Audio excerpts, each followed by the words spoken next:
విఘ్నేశ్వరాయ నమః.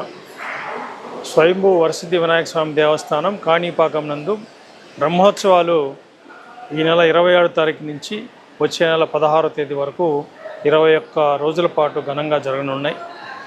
వినాయక చవితి రోజు అనగా 27వ తారీఖున గౌరవ ముఖ్యమంత్రి వారి ఆదేశాల మేరకు మన దేవాదాయ ధర్మాదాయ శాఖ మంత్రివర్యులు శ్రీ ఆనం రామనారాయణ రెడ్డి గారు మనకి ఈ వరసిద్ధి వినాయక స్వామి వారికి పట్టు వస్త్రాలు సమర్పించడానికి విచ్చేస్తున్నారు. సో వీరితో పాటు స్థానిక శాసనసభ్యులు గవర్నర్ మురళీమోహన్ గారు, ఇతర ప్రజాప్రతినిధులందరూ కూడా ఈ కార్యక్రమాల్లో పాల్గొంటారు.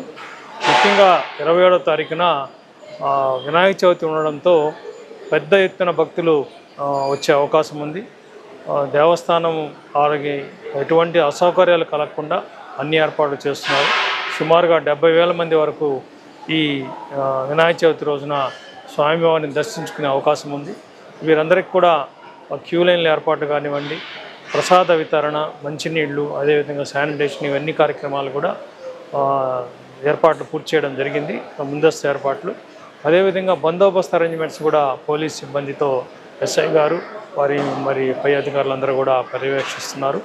సో ఈ కార్యక్రమంలో ఎటువంటి అసౌకర్యాలు కలగకుండా ఉండేదానికి గాను గౌరవ కలెక్టర్ గారు ఆల్రెడీ ఒక కోఆర్డినేషన్ మీటింగ్ పెట్టారు. దీంట్లో ఎస్పీ గారు ప్రధానంగా పార్టిసిపేట్ చేశారు.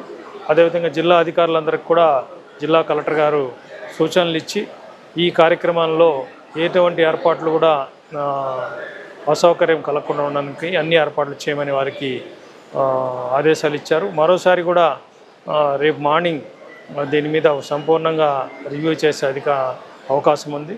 ముఖ్యంగా మనకి ఆ రోజు అన్నదాన భవనం ఒకటి కొత్తగా పాతదాన్ని రెన్యువేషన్ చేసుకున్నాం. ఆ రోజు గౌరవ మంత్రివర్యుల చేతుల మీదుగా అన్నదానం ప్రారంభించే అవకాశం ఉంది. దానికి కావాల్సిన ఏర్పాట్లన్నీ కూడా చేసుకున్నాం. అదేవిధంగా కొత్తగా నిర్మించిన ఆర్చ్ని కూడా గౌరవ మంత్రివర్యులు ప్రారంభిస్తారు. అదేవిధంగా వచ్చే భక్తులకి ప్రసాదం, లడ్డు ప్రసాదాన్ని సుమారుగా 70,000 వరకు మనం ప్రిపేర్ చేసుకుని ముందస్తుగా ఏర్పాటు చేసి పెట్టుకున్నాం. క్యూ లైన్లో ఉన్న భక్తులకు కూడా మంచినీరు, అదేవిధంగా ఉచిత ప్రసాదం కూడా వితరణ చేయడానికి ఏర్పాట్లు చేస్తున్నాం.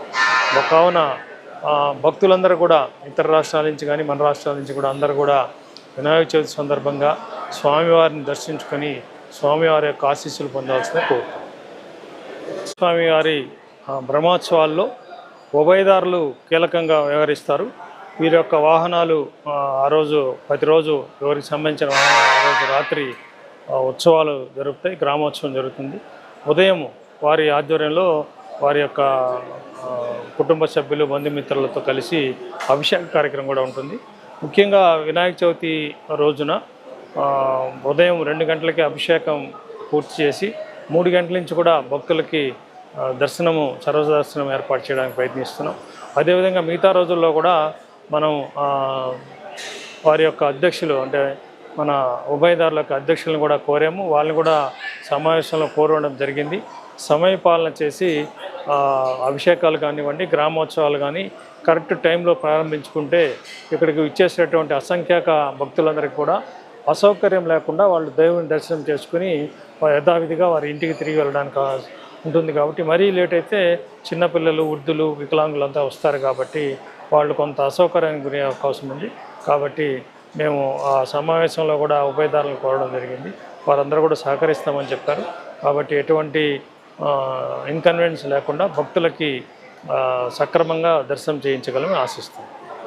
ఈ బ్రహ్మోత్సవాల కాలంలో షట్కాల పూజలు ఏదైతే ఉన్నాయో మనం ఉదయం మాత్రం అభిషేకం చేస్తాం.